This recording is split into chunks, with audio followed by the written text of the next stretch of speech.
अस्सलाम वालेकुम, मैं हूं गुलाम नबी।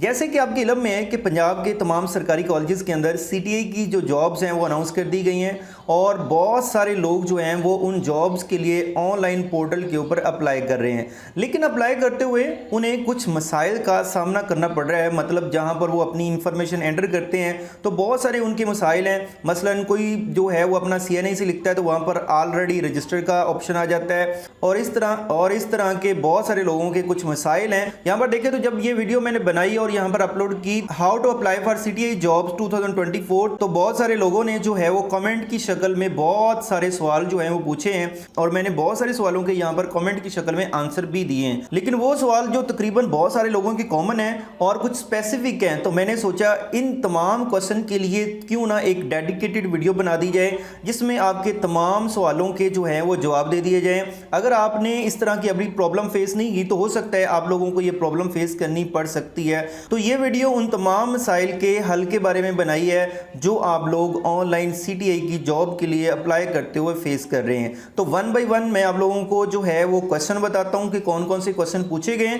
और उनका आंसर जो है वो वन बाय वन मैं आप लोगों को गाइड करता हूं। अब इन क्वेश्चन में नंबर 1 जो बहुत सारे लोगों का एक कॉमन क्वेश्चन था वो ये कि क्या हम एक से ज़्यादा सब्जेक्ट के ऊपर अप्लाई कर सकते हैं। तो यस, आप एक से ज़्यादा सब्जेक्ट के ऊपर अप्लाई कर सकते हैं। अब एक से ज़्यादा सब्जेक्ट का मतलब क्या है? मसलन आपने एक ऐसी डिग्री की है जो बहुत सारे सब्जेक्ट्स के अंदर आती है तो आप उन तमाम सब्जेक्ट्स के ऊपर अप्लाई कर सकते हैं। यहाँ पर देखें तो जैसे आप अपनी प्रोफाइल जो है वो कंप्लीट करेंगे तो यहाँ पर आपको सब्जेक्ट दिख रहे होंगे। आप जिस सब्जेक्ट के ऊपर भी आपने अप्लाई करना है उस सब्जेक्ट के सामने आपको कॉलेज का नाम दिख रहा होगा और आपने सिंपल जो है वो अप्लाई के ऊपर क्लिक कर देना है तो उस कॉलेज के अंदर उस पोस्ट के ऊपर आपकी जो है वो एप्लीकेशन चली जाएगी। अब दूसरा जो मोस्ट कॉमन क्वेश्चन बहुत सारे लोगों का था वो ये कि क्या हम एक से ज़्यादा डिस्ट्रिक्ट के अंदर सीटीआई के लिए अप्लाई कर सकते हैं। तो यस, आप अपने डिस्ट्रिक्ट के अंदर भी अप्लाई कर सकते हैं और अपने डिस्ट्रिक्ट के अलावा जो भी गवर्नमेंट के कॉलेजेस हैं किसी के अंदर भी, पूरे पंजाब के अंदर आप किसी भी कॉलेज के अंदर किसी भी सीट के ऊपर आप अप्लाई कर सकते हैं। हाँ, वो सब्जेक्ट जो है वो आपका अपना सब्जेक्ट होना चाहिए, किसी और सब्जेक्ट के ऊपर आप अप्लाई नहीं करेंगे। आपका वो इक्विवेलेंट सब्जेक्ट होना चाहिए या आपका वो मेजर सब्जेक्ट होना चाहिए, फिर ही आप उसके ऊपर अप्लाई कर सकते हैं और आप किसी भी डिस्ट्रिक्ट के किसी भी कॉलेज के अंदर अप्लाई कर सकते हैं यहाँ से। नेक्स्ट जो मोस्ट कॉमन क्वेश्चन है वो ये कि क्या जो मेल लोग हैं वो फीमेल कॉलेजेस में सीटीआई के लिए अप्लाई कर सकते हैं या फीमेल जो है वो मेल कॉलेजेस में अप्लाई कर सकते हैं।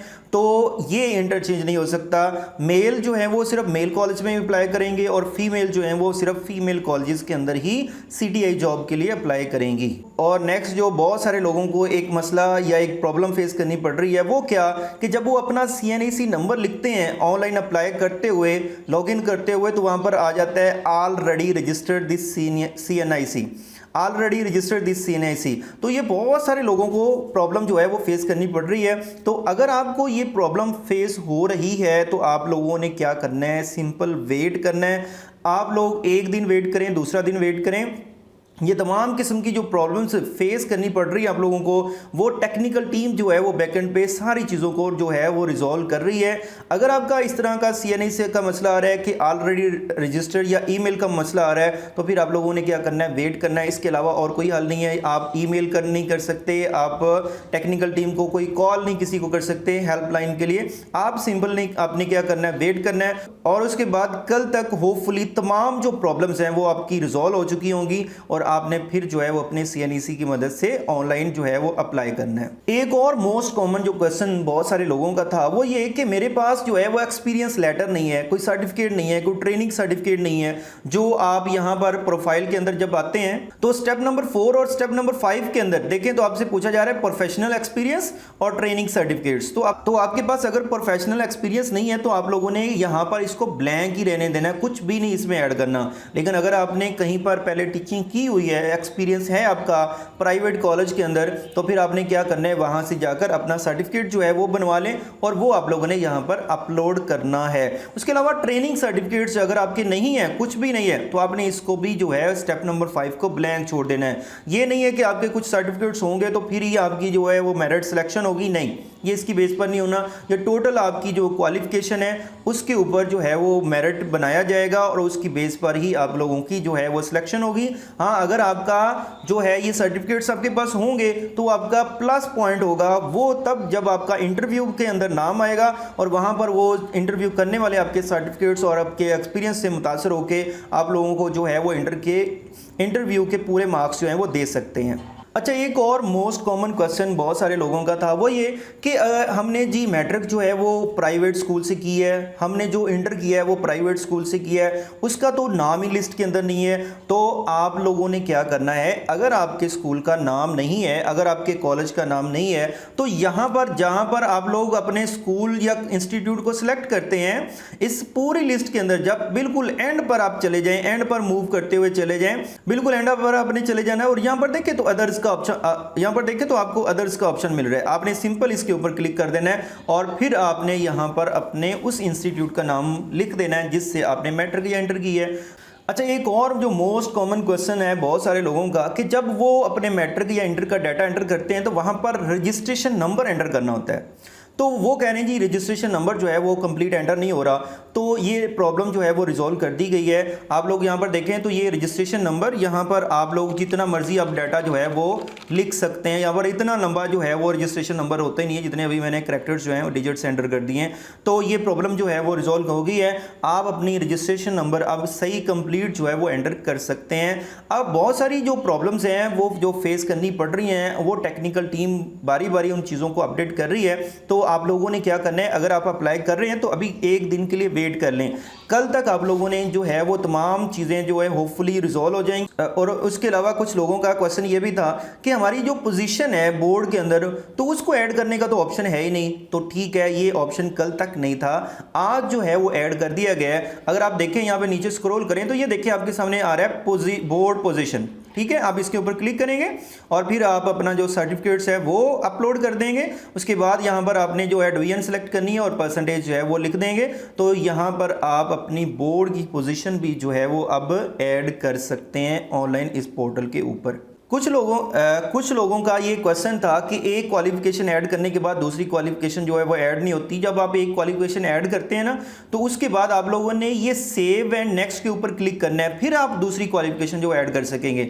एक और भी प्रॉब्लम आती है, यहाँ पर देखें तो ये एक एरो से बना हुआ है, इसके ऊपर आप क्लिक करेंगे तो ये तमाम डिटेल जो है वो हाइड हो जाती है। तो आपने ये भी देखना है, ये तमाम डिटेल जो है वो सारी फिलअप करनी है, फिर आपने सेव एंड नेक्स्ट पे क्लिक करना है और उसके बाद जो है वो आप दूसरी जो है वो क्वालिफिकेशन ऐड कर सकेंगे। कुछ कमेंट्स ये भी थे कि अभी तक जो है वो तमाम पोस्टें जो जिन कॉलेजेस के अंदर हैं वो ऑनलाइन पोर्टल के ऊपर शो नहीं हो रही। तो यस, ये आप ठीक कह रहे हैं, अभी तक तकरीबन 4000 जो वैकेंट पोस्ट्स हैं वो ऑनलाइन पोर्टल के ऊपर ऐड की जा चुकी हैं, लेकिन ये टोटल 7000 या उससे ज़्यादा हैं। तो ये डाटा जो है वो अभी अपडेट होने वाला है पोर्टल के ऊपर और अपडेट किया जा रहा है।